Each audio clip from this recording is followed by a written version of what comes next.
Open your heart, open your mind, and join the Press Rewind Prince Lyrics podcast on a journey to enlightenment. We're returning to the podcast to talk with me about Around the World in a Day. The title and opening track from Prince's 7th album is Farouk Ansari. Welcome back to the show, Farouk. Pleasure to be here again, Jason. Hope you're doing well. I am, thanks. And yourself? Yeah, not too bad at all. Thank you very much. Even in these troubled times. It's an interesting time, but this is a very kind of interesting song. I mean, yes. Yeah, Around the World in a Day is what we're talking about today, and we've moved past the Purple Rain era.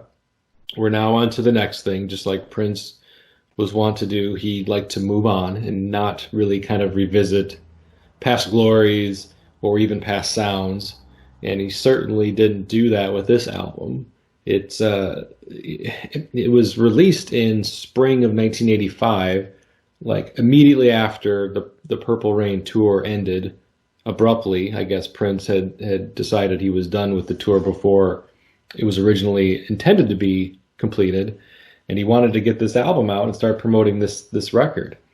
And a little bit of housekeeping with Around the World in a Day. It's the first track on the album, as I mentioned. And it's kind of a weird, not really weird, but it's kind of a quirky thing Prince would do a lot in the 80s is he would open albums with the title track. 5 of Prince's first 7 albums contained the title track as the first song. The only ones that didn't were his self-titled album Prince, and then Purple Rain, the title track was the last song instead of the first song. I don't know, did you ever kind of catch that? Yeah. And it almost seemed like, especially given that this was following Purple Rain, he was almost linking that last track to this first track. But also, there's such a massive discrepancy between, the musical style, because Purple Rain was the biggest, who's the biggest star on earth, #1 singles, #1 album, #1 film. And everyone expected him to do like a Michael Jackson, and he came up with this. And there is that story of where he went into the Warner Brothers office and played the album to the execs, and he sat on the floor holding a flower, apparently, and just watched the blood drain from their faces as they heard the opening notes of this track, which is why I love it so much, actually. Yeah, it's a total 180, and it's even more. I find it more interesting because at the time I didn't really have any concept of, release schedules behind albums, like the promotion, the release, the touring, further promotion, singles, the whole structure of how albums were released and promoted and sold. He was not really interested in following that template at all. Around the World in a Day was released less than a year after Purple Rain was. Less than a year after the biggest album of the year, the biggest album in the world at the time. Normally, an artist would milk that for all it's worth because, or at least they would be forced to milk it by their record company and management because it was so successful. He could have toured behind Purple Rain for all of 1985 if he wanted. And they were still releasing singles off of Purple Rain into 1985. I Would Die For You was released in late 84, but it was still a big hit early in 85. And Take Me With You was the 5th song, and that was released in 1985 proper. So, he could have took the entire 1985 just to tour, just to, take in the adoration from all of his fans and critics about what an accomplishment Purple Rain was. From top to bottom. Yeah. I mean, he could have milked it a lot further, but he, I don't know, everything I've read about him at this point shows that he just wanted to turn his back on that because it was such an exhausting tour. And And actually, it's kind of it's shown in so many different Prince songs subsequently that actually he kind of reached the top and then realized he didn't really want it, and he wanted to do something else, and that is the difference to me, like on a very personal level. It's one of the reasons I really love Prince, is that he was brave enough to actually just stop being. I mean, look at the Rolling Stones, Jason. Mm-hmm. Yeah, they're like they should be retired and gardening right now, and they're still coming out with rubbish music. But Prince would never have gone down that route, and he didn't. He was brave enough to actually just forge new paths the whole time. And Around the World in a Day, like from the opening notes with the instruments he's using, the Eastern instrumentation, the psychedelic lyrics, and everyone keeps kind of referencing it with Sgt. Pepper's, but actually, it's on a different level. To be honest with you, it's I believe the song was originally written by was it James Melvoin? No, it was David Coleman. Sorry, Coleman. Yeah. I got the wrong brother. Part of Lisa and Wendy there, didn't I? And he then liked it so much he decided he was going to make it his own, and he adapted the lyrics, etc., etc. But it's just that the idea that a mainstream artist, like you said, the biggest artist in the world, would actually take such a massive tangent and do something that is so off the scale is just, it's fascinating. Yeah, so like you said, the music was kind of inspired by a demo that David Coleman had recorded in the studio that Prince had basically lent him. So around this time, you have the Revolution still together, and then now you're starting to get siblings of Wendy and Lisa being involved in some of the recordings. This song in particular, but this whole album is got like a kind of a family affair feel to it, where you've got Wendy's twin sister Susanna does some backing vocals on several tracks. You've got Wendy's brother, Wendy and Susanna's brother, Jonathan. He has a part in this song as well. I believe he's credited with some instruments. And then you've got Lisa's brother David, who really kind of inspired Prince to even record this song to begin with the instrumentation that he created around this music. But the idea and like where to go with it. So like a cool sound is one thing, but then what to do with that cool sound, how to make that an entire concept album, which this kind of is in ways, I think. We're not going to talk about the entire album today. We're just here to talk about the song Around the World in a Day. Sure. But it's really kind of like expanding. I feel like it's expanding on Prince's spiritual side that was really coming more to the forefront during the Purple Rain era, with songs like God and the lyrics behind Let's Go Crazy and I Would Die for You and even Purple Rain. And it's taking that now and putting different style of music behind it. Instead of very rock based, very synth heavy, at least with this song, it's incorporating a lot of, like you said, Middle Eastern influences from a musical standpoint that just completely makes it sound like nothing else that he's ever done before. Exactly. Yeah, I totally agree with that. And not only Middle Eastern, but Asian as well. I mean, I remember when I was a kid, and when you're a kid and you're like sticking a record on, and your parents are listening to it. And my mum and dad are from India originally, and they could totally connected with this because it sounded almost Indian. Yeah. And I know it's like mainly it's kind of more Middle Eastern because they're playing the oud and the darbuka, but at the same time, there's I know a lot of people who would never have listened to Prince, who are from Asian backgrounds, who when they heard this just suddenly thought, "Wow, this is a really innovative artist." Mm-hmm. Yeah. And for me, having grown up listening to a lot of the Beatles, because my mom was a big Beatles fan, of course, I heard some of, like, as you mentioned, Sergeant Pepper's Mm. influence. But Prince has never really admitted that the Beatles were an influence at all. So, You know I what? mean, I honestly don't see any Beatles influence in anything that Prince has ever done. yeah, yeah. The closest that I ever have heard is maybe like Pop Life or maybe this song. There were some like songs that George Harrison was really pushing at that time and creating, like Within Without You, and some of that maybe, Totally. but I mean, I eh, think it's much closer to the stuff that Harrison did than the Beatles yeah, did the band. yeah. Totally. I agree. I agree. But yeah, I think the point I'm trying to make is that not just the sound, but some of the lyrics kind of suggest like a trip is being taken. Like he Indeed. wants to kind of take us on a trip, and one can take that to mean a few different things. Of course, there's the drug influence behind that, LSD, taking a trip. You know, you have the connotations that taking a trip means from the 60s, you know, and we Mm. know that a lot of the Beatles music in the late 60s was heavily influenced by the use of LSD and introducing narcotics and psychedelics into their creative process. But I never really felt like that was Prince's thing, you know?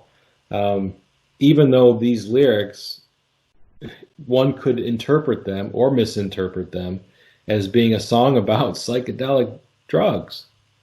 Have you ever thought of it that way, Billy? Yeah, I initially actually thought that that was what it was all about. But then, having got to know Prince and his music a little bit better, I realized that drugs is maybe an optional extra in the song.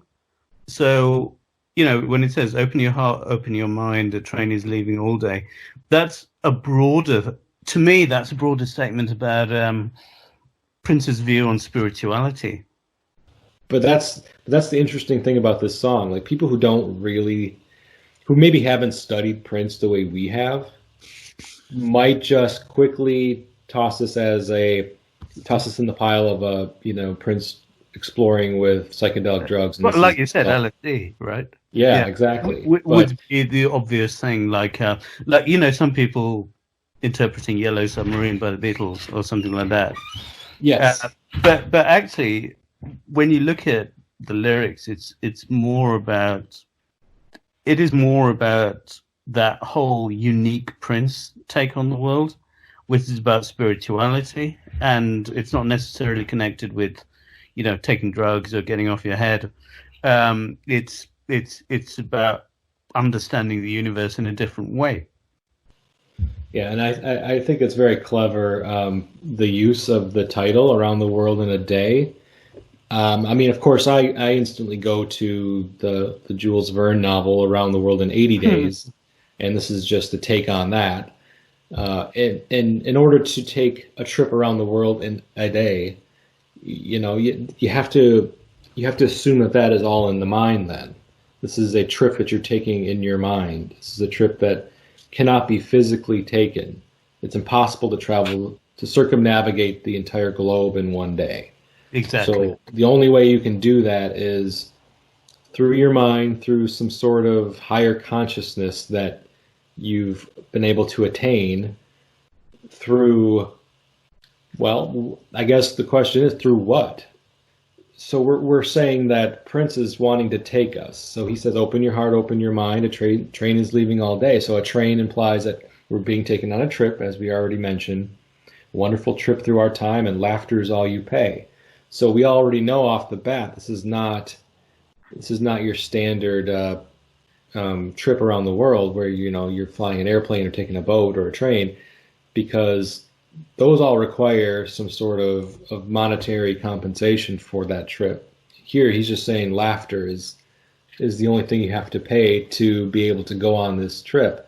So you get the feeling that it's a happy trip. I mean, he uses the word laughter and to imply and to provoke feelings of joy, I would assume. Yeah, yeah, no, I agree with that, and it has to be taken in. I think more than many Prince albums, it has to be incorporated with the artwork on the album. and the whole concept behind it as well. And it's kind of a trip, okay? And there's, like you said, there's throwbacks to the 60s, but ultimately this is about what happens in your mind, which is a constant reference point for Prince spirituality, isn't it? Mm-hmm. And then one of the things that I was thinking about when kind of like contemplating the lyrics of the song and maybe some connections that could be made to either future or past Prince songs, I thought more towards the future when he adopted like the third eye and started singing about third eye like on The Truth, and then started literally wearing the third eye glasses later in the 2000s around the artificial age era. And that, that ties back to like New Age or Buddhist philosophies about, a gate, using your third eye as a gate to some sort of higher consciousness, as I mentioned. And that's really like the only way you can interpret these lyrics to not be literal. Like it has to be something else. It can't be literal. You can't look at this literally. It's very cryptic regardless. But that's a theme throughout the album, though, isn't it, Jake? Yes, I mean, like listen to Paisley Park as well. Paisley Park is in your mind, right? Yeah. And the lyrics to that's one of my favorite Prince songs, by the way, but that's a different story, and that's probably a different podcast. But there is this constant theme about, actually, it's almost like Purple Rain was this big showboating thing, where him and the Revolution were doing stadium rock tours and playing to hundreds of thousands of people, millions of people probably in the whole scale of that tour, and just selling insane amounts of records. And then he just thought he retreated inwardly, and this whole album, but particularly this track, is about that introversion that I think his clash with fame caused. Yeah, it's almost like he's retreating a bit away from the spotlight intentionally. Like, okay, he already knows that in order to maintain the status that he had attained from the Purple Rain release and success is to make a very similar sounding album. I mean, that's, like I said, the template to be used for any successful art is to try to mimic and repeat it and do something very similar so that the fans of that art will be able to relate to what is next. But we already kind of discussed how he completely ignored that template and chose to go a different direction with this, thanks to some outside influence. But then also this was all internally. I feel like this was something he was wanting to do anyway, because he was writing songs that would end up on this album before the Purple Rain album was even released. So like he was already writing songs that would end up on Around the World in a Day album before the previous album and movie had even come out yet. So he was even over it before the release.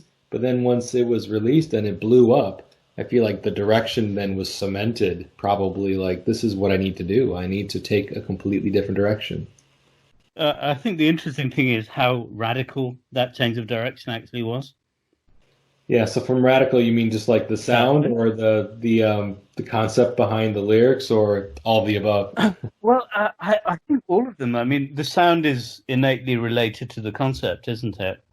And to go from the most radio-friendly music that Prince ever did in his life to something that was actually all about what we've been talking about, this kind of psychedelic, obscure, deliberately anti-commercial music, is I can't think of many recording artists of that stature who've actually made such a bold move.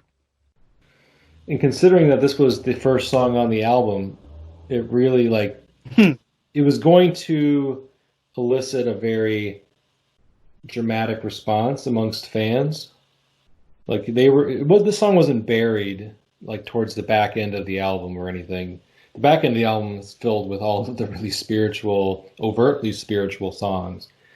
And this song is going to, like, if you bought this album expecting Purple Rain too. You knew from the minute that the first notes of like that, I don't know if it's a flute or something coming in, but it's obviously it's an not. oud, I believe. Oh, that's Isn't what it? it is? Okay. Yeah. It's made out of a reed. Mm, okay. So for me, I remember listening to this album when it came out because I was such a huge fan of Purple Rain. So I really Hmm. wanted to buy this record. I was still pretty young, so just buying stuff, on the day of release wasn't really how I was able to gain new music. I usually had to. I don't know if you ever did this or experienced or knew of like the Columbia Music House or BMG record clubs where you could like buy one record at regular price, which was usually more expensive than you would at a store, but then they'll give you, like a dozen, anywhere between like six to a dozen Oh yeah. records Yeah, for yeah. a We had penny. those as well. Yeah, that was the most economical way for me to get music. And I got Around the World in a Day that way. It was probably mid to late 1985, and it was striking. I enjoyed it, but I wasn't sure what to think about a lot of the songs on this album. A lot of the It was more a heady strange songs. one. Yeah, I agree with you. I mean, I liked it. I also liked the fact that it was nothing like Purple Rain. Um, but at the same time, it was interesting. I don't know what the real-time media reaction in the US was, but here it was brutal. It was brutal. I remember, so one of our main radio stations is Radio 1, which is a BBC radio station, right? And it's the most kind of mainstream one. And it's pretty cool now, but it used to be terrible in the 80s, absolutely appalling. And I remember the first single off the album was Paisley Park, and I remember the DJ saying, "I'm going to turn this off now because it's torturing the radio to death." Oh no. And I Yeah. thought that was bizarre because it was a great song, and I love Paisley Park, like I said, but yeah, at the same time, it shows how it changed because the year before these guys were like all over Let's Go Crazy and Purple Rain and When Doves Cry. Well, in the States, Raspberry Beret was the lead single. So we didn't get Paisley Park as a single officially, even though I have memories of hearing the song on the radio. So I think radio stations picked it up and played it, Yeah. even though it was never released as a single in the States. But Oh Raspberry wow. Beret was the lead single here. I mean, yeah, that's a much more. That's the radio friendly, probably the only radio friendly track on the album. Truly, yes, yes. Pop Life was a pretty decent success. I think it went top Both 10. wonderful. That again is one of my favorite Prince tracks. But Raspberry Beret's like almost a perfect pop song, I'd say. Yeah, it's a great song. It's timeless. But it wasn't that the reaction to this album in the States wasn't that different than what your experience was in the UK. It was not looked at as a very strong album from front to back. I Mhm. think the thought was that it had some really great moments, like Raspberry Beret, like Pop Life, uh, maybe Paisley Park if you're a big fan of that song. But I think there was a thought that a lot of the rest of the music was a bit more difficult to digest. My favorite track on the album is The Ladder. There's a line later in the song in the third verse that he mentions the ladder, and there's a ladder on the cover of the album. Like if you open up the Yeah, gatefold and you get the entire photo from front to back, right in the middle, like where the spine is a ladder. And this whole concept of the ladder becomes kind of an important piece of this album's story, yeah. searching for the ladder. Oh And yeah, totally, totally. you could really tell that the music that he was writing around that time really meant a lot to him Yeah. personally. Like he was Well, he really, co-wrote that with his dad, didn't he? yeah, Like Donnell Nelson was involved in co-writing The Ladder. Yes, yes. He actually has a co-writing credit on Around the World in a Day as well. As well, yes. I'm not Yeah. exactly sure what his contribution was for this song, but he does have credit, co-credit with David Mm. Coleman as well. Yeah. So, so yeah, like the first couple of verses of this song really try to paint a picture of like, you're going to take a trip. And in the second verse, he mentions loneliness already knows you. There ain't no reason to stay. Come here and take my hand. I'll show you. I think I know a better way, y'all. And so the loneliness line kind of gives me the idea that he's trying to reach out to people who are, sad or depressed or not happy in their Mm. day-to-day life, in the real world, the world that they're living in now, and it already knows you. There's no reason to stay here. There's no reason to stick around and keep feeling this sadness. I'm going to show you something else. And maybe once again, we kind of are implying that this something else might be like a spiritual awakening. Something else is Paisley Park, right? Yeah, the concept of Paisley Park. Yes, exactly. Exactly. Like this album, that's why I kind of mentioned this album feels like a concept album because the way the flows, because Paisley Park is the next track on the record. And what we're talking about, what he wants us, where he wants to take us here on this song, because once again, the concept is taking a trip, going somewhere, getting away from something that we're unhappy, that's causing us unhappiness, and going to a place where things are better. And the next song then is Paisley Park, and that's the song where he talks about this is where people go, when you're not feeling good, when you're having admission is easy. Just say you believe and come to this place in your heart. Yes, exactly. And the chorus of the song is really quite basic. It's just a repeat of the title, Around the World in a Day. And that's repeated a couple times. And that's really all the chorus is. And there's this bridge then after the second verse. He brings up this word that he uses more than once when he mentions the word babies. All the babies sing. And then later on in the song he'll say, all the little babies sing around the world. I mean, I don't know. Do you have any theories about why he decided to use the word babies in the song?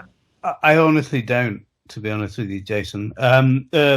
I'm just thinking that maybe the reference to babies is just taking people back to a state of innocence, maybe. Yeah, it could be. Where it's not about being naive. It's just about just undoing everything that you've encountered, which is why you're here in the first place. Because if you want to go on this trip, you want to strip through all the bad things in your life, and you want to find that innocence again. And then babies represent innocence. Maybe I don't know. Yeah, it could be. I mean, I didn't really have much in the way of theories myself, so. It's not something that he brings up multiple times in songs on this album, so I think it's just kind of like a thing he did for this song and not really done again. I was just curious if you had any thoughts behind it because that's as far as I can go, I'm afraid. It sounds good though. It does, yeah. And then it just suddenly gets really funky, doesn't it? Yeah, right. And then, well, before he gets funky though, then you've got this. I never really knew this was being said, but in this bridge, after he sings, all the babies sing, and then there's this ooh la la, and then you've got in the background, you've got the chorus of individuals who I'm guessing are like the Revolution, Susanna, David and Jonathan. You hear no shouting. No shouting. Yeah. No shouting. And I thought that was interesting as well, because that's seemingly coming out of nowhere too, because he doesn't mention anything about noise or I don't know, like why no shouting? Is no shouting because it disrupts the peaceful transcendence that you're supposed to be kind of experiencing through this trip? Maybe? I don't know. Possibly. And also the instrumentation is very Eastern at this point, isn't it? Mm-hmm. Yeah. Especially towards the end of it as well. It's like it's kind of very East Asian, almost Chinese or Japanese in terms of the instrumentation as well. Yeah. And it's all kind of builds up then to the part where, for the first time maybe in the entire song, you get a little hint of the old Prince sound. When it starts to get funky, like, I mean, it really, like, he decides to start getting funky here, and it keeps building though, because now his voice is starting to escalate. Like, he sings this next verse in a different tone than he was singing the first couple of verses. But then in the third verse, when he says, "The little one will escort you to places within your mind. The former is red, white, and blue. The latter is purple. Come on and climb." He sings those lines with a lot more, I would say, passion, I guess. That's a feature of a lot of Prince tracks, isn't it? That last verse is where he kind of goes mad, and he really lets it flow.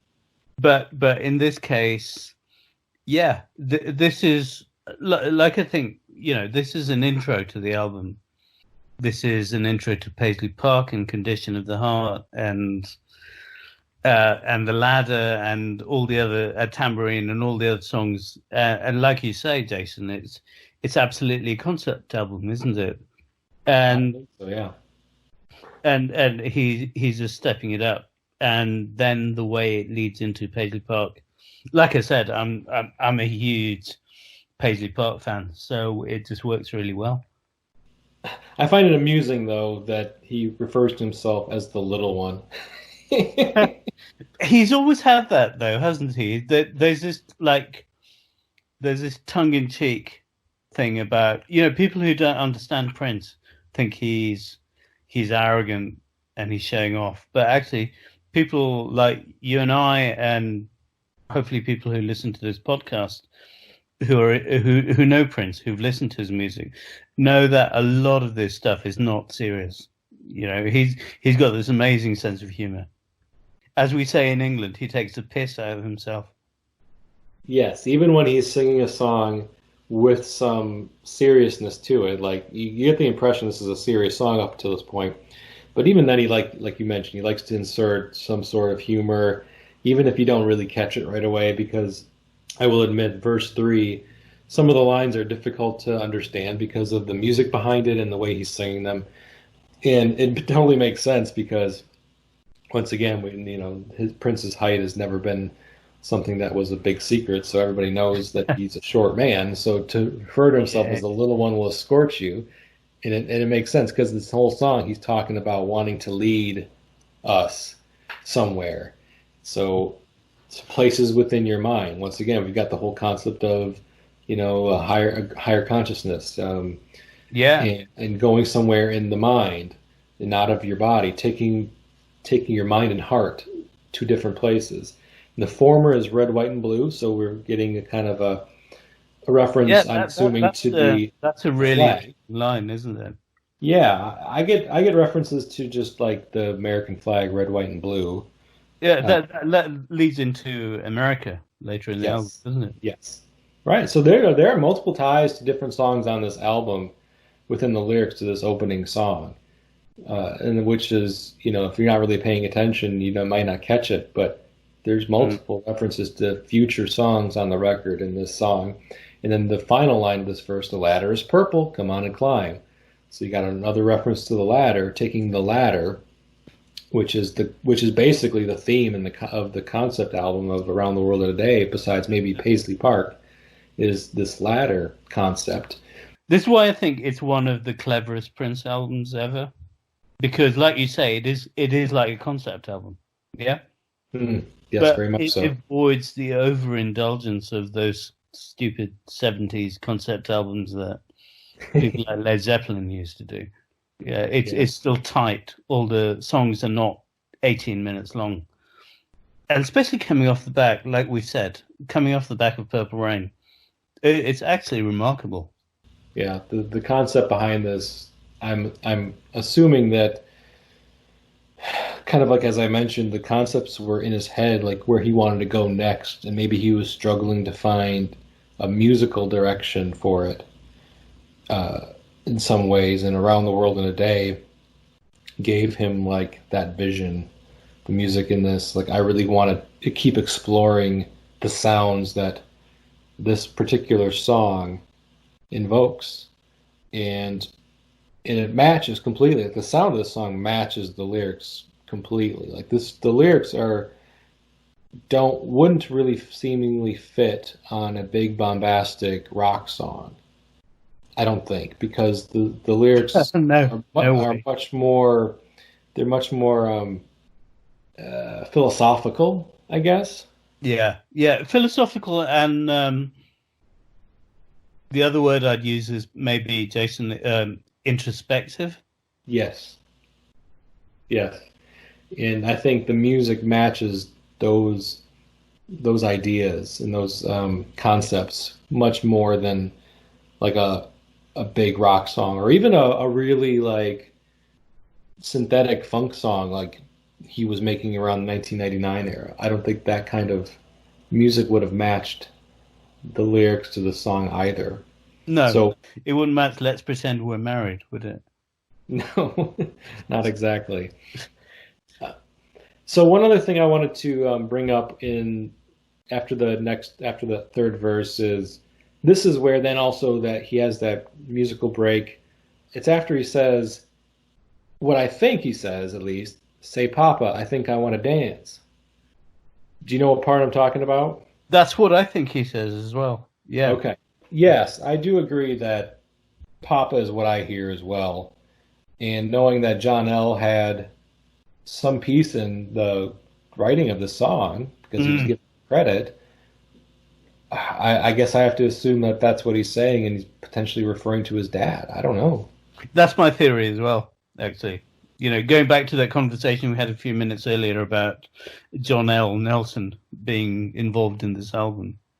That surely has to be it. And I know some people say it's Doctor, but I've always heard it as Papa. Oh yeah, like I listened multiple times in preparation for this. Between you and me, Jason, we've probably heard this song hundreds of times, right? Right. Yeah, and Papa is what I hear as well. So I think we'll just kind of stick with that and then move on from there. But yeah, this is where the song has that. This is like probably 3/4 to almost even more along in the song, and that's when you finally get like this more traditional Prince, musical aspect to it. You get that funky bass line, don't you? Yeah, you get the funky bass line, you get the Prince screams that or whoops, they're more like a whoop that he has here, and that's what I was like, okay, that's Prince, that's the Prince I know, and so it's almost like he puts that in there as a way to just appease some of his maybe newer fans or people who aren't completely on board with this new concept. It's like, I'm wanting to hear the Prince that I know. Possibly. All right, I'll give it to you. Possibly, or it's just like I don't know. I always saw it as a reference to, like, I'm doing something completely different, but here I am anyway. Okay, here's a little bit, and then prepare yourself for the rest of the album. Yeah, he's not losing himself completely in this new musical direction. He's still Prince at the end of the day, and there's still going to be some funk. I mean, that's just what he does. Yeah, that's just what he does. Another kind of interesting part about this song that I really never explored until I started diving in for this podcast is the outro. Do you know what I'm talking about? Yeah. This is kind of an interesting thing because it's really low in the mix because it's already after the song is fading out. And unless you're really listening to it closely, these lines don't register at all. At least they didn't for me. And so what I get out of it is a government of love and music, boundless in its unifying power, a nation of alms, the production, sharing ideas, a shower of flowers. Yeah, that's broadly where I see it as well. So what are you getting out of that? I mean, what do you think he's trying to do there? It's part of this whole. This song is not just a song. It's not just an opening track, is it?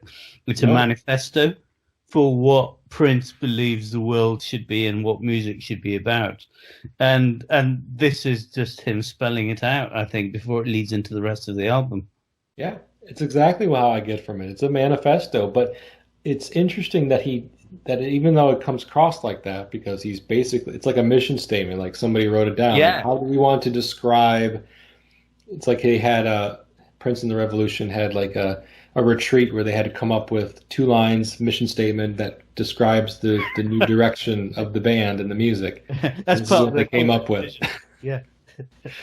It's a government of love and music, boundless in its unifying power.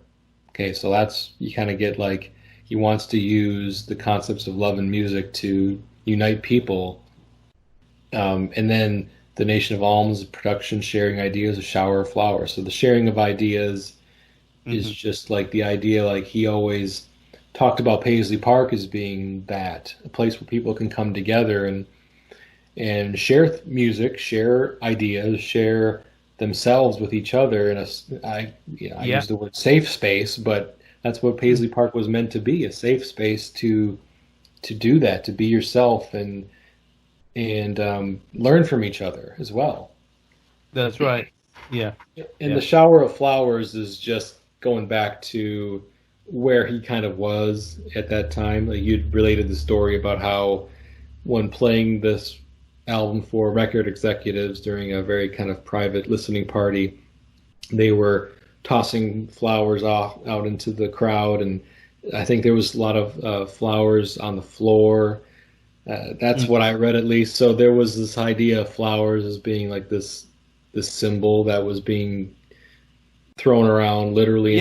Which was still being used during the Purple Rain era as well. Remember Prince like turning up to the Oscars, clutching that rose or whatever it was, but he had a flower. And then during the Purple Rain tour, Wendy and Lisa used to throw flowers into the crowd as well. So this is just building upon that. Yeah, it's not brand new for him. It's been there for a couple of years.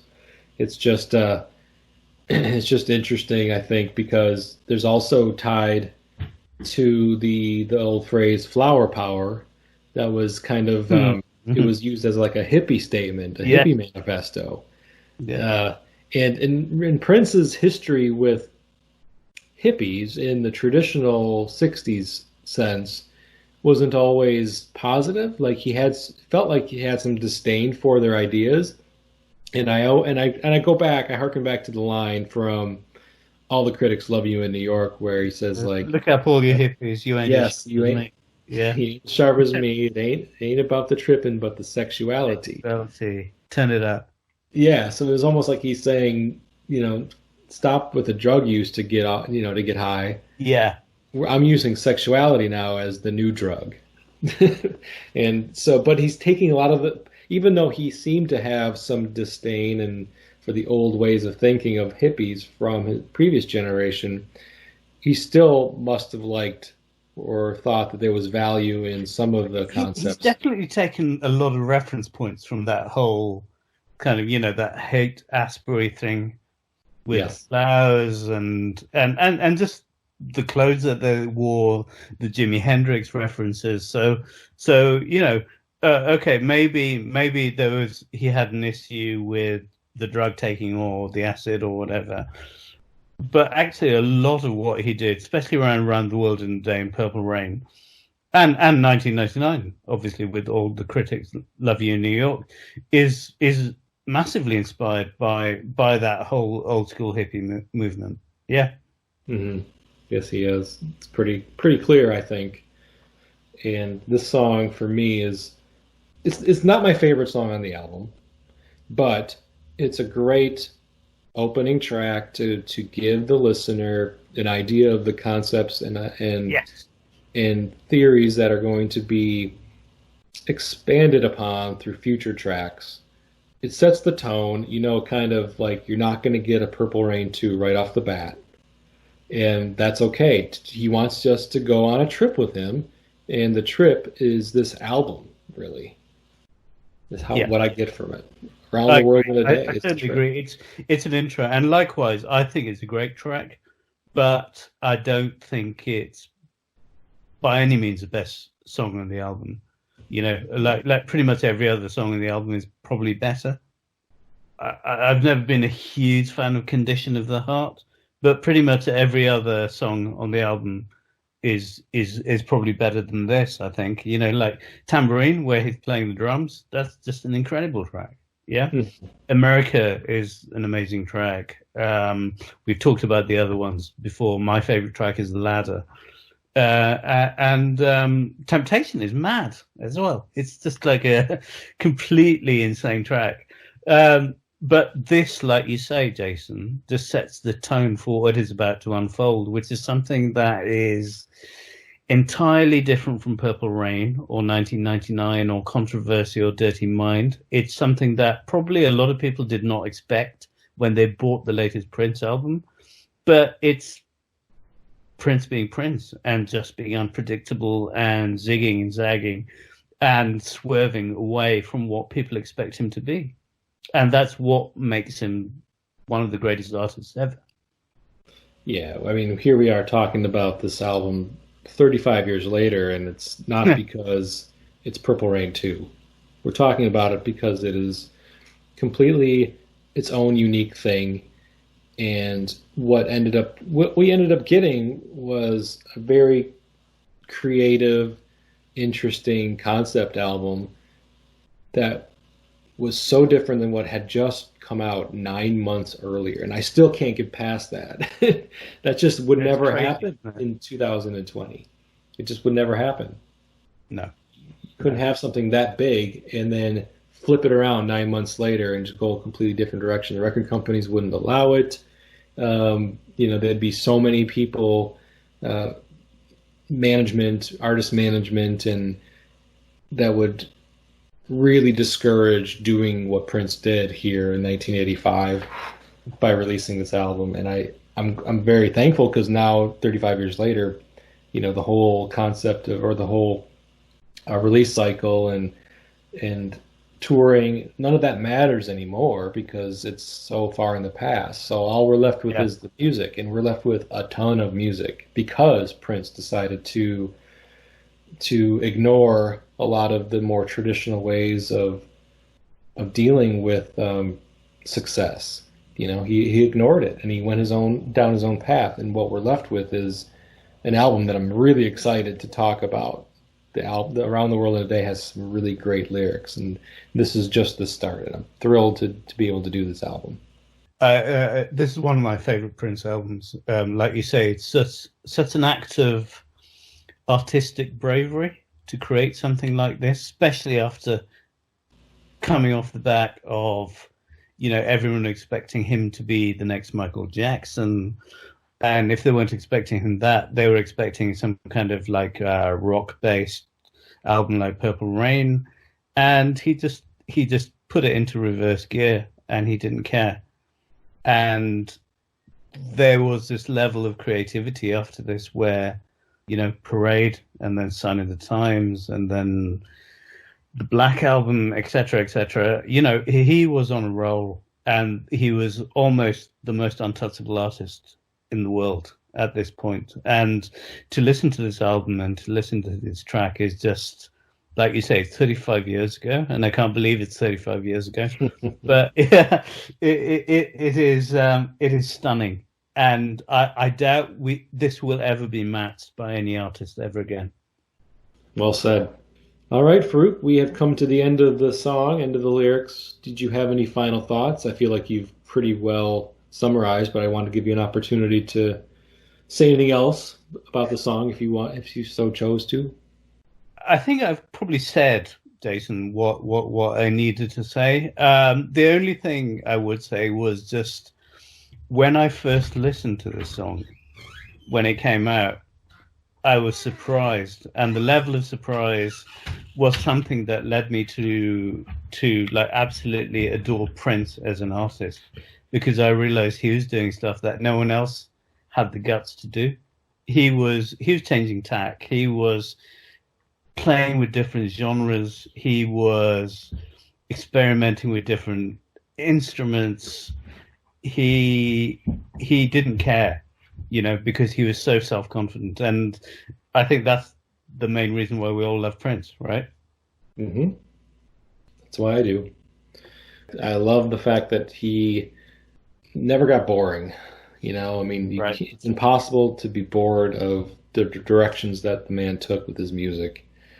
And this is a perfect example of that. So that's around the world in a day. I don't have any final thoughts either. I think we kind of covered everything that I wanted to talk about with the song, any kind of interesting lyrical directions he took, and some of the concepts. You know, we really kind of explained how they're going to be even further addressed in future songs, which I really like that tie-in. So thank you, Farouk, for joining me again. Jason, it's always a pleasure. For myself, you can get a hold of me at PressYourWine75 on Twitter, Instagram. I have a Facebook page as well. And if you listen to the podcast on using Apple Podcasts, I would like it if you would subscribe and rate, just to let me know how you think the show is doing, and give me constructive feedback. I really appreciate that. And you can always message me anytime if you have any additional thoughts about this song, any other meanings, inspirations that Prince might have had for this particular track, or if you knew exactly what John L. Nelson's contributions were that led him to getting a co-writing credit. I'm going to always be interested in that as well. So thanks, Farouk, and until next time, goodbye.